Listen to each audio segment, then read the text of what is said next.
So Sharia law, much of the Sharia law applies to Muslims, meaning non-Muslims that live in a country that is governed by Sharia law are less affected by the Sharia law.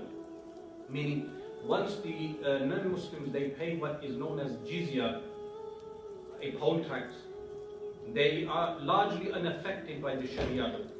They give something known which is known as a jizya, and the jizya then covers their rights to live as citizens in that country. They do not need to partake in military service, and they are protected, their religious rights are protected.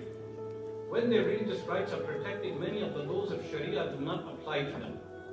So even the Zoroastrians, at the time when the Muslims conquered Persia, many of them permitted in their religion incest, that a person was permitted to marry his own mother.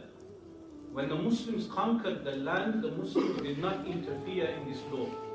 Likewise, various other laws which were permitted in their religion, like drinking alcohol.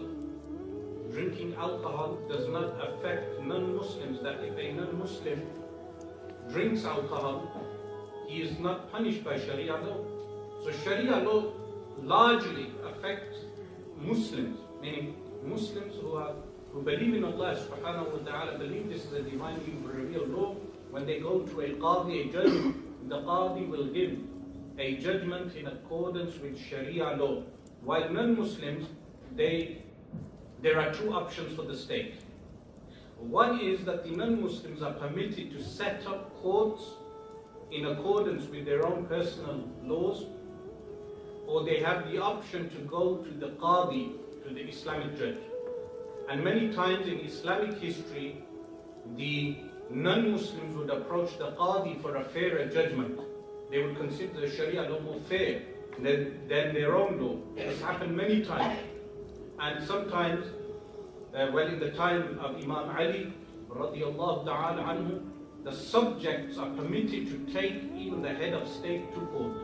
So in the time of Imam Ali, radiallahu anhu, a Jewish citizen of the Islamic Caliphate took Imam Ali radiallahu anhu to court, and Al-Qadi Shuraih gave the judgment in favor of the Jew, meaning the Jewish subject of the state. He claimed that Imam Ali radiallahu anhu had taken his coat of arms or a shield, something of that nature, and the judgment was given in the favor of the Jew, but then the Jew admitted that he only did this to test the equity and fairness of the Islamic law.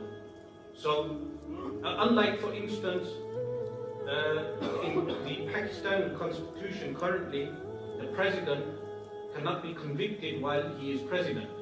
The prime minister cannot be convicted while he is prime minister. Even in British law, the head of state, which is the Queen is not subject to many of the laws of the state. But in an Islamic Sharia law, the Caliph is subject to the law, that a citizen can take the Caliph to court. So Sharia law is applicable mainly to the Muslims.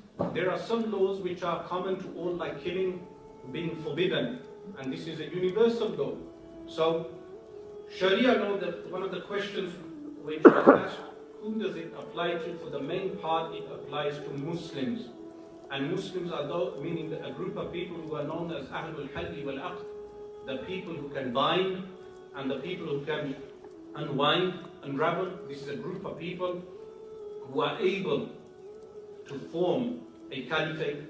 This group of people select a person who is known as Caliph, but the Caliph is not above the law. The Caliph is subject to the courts.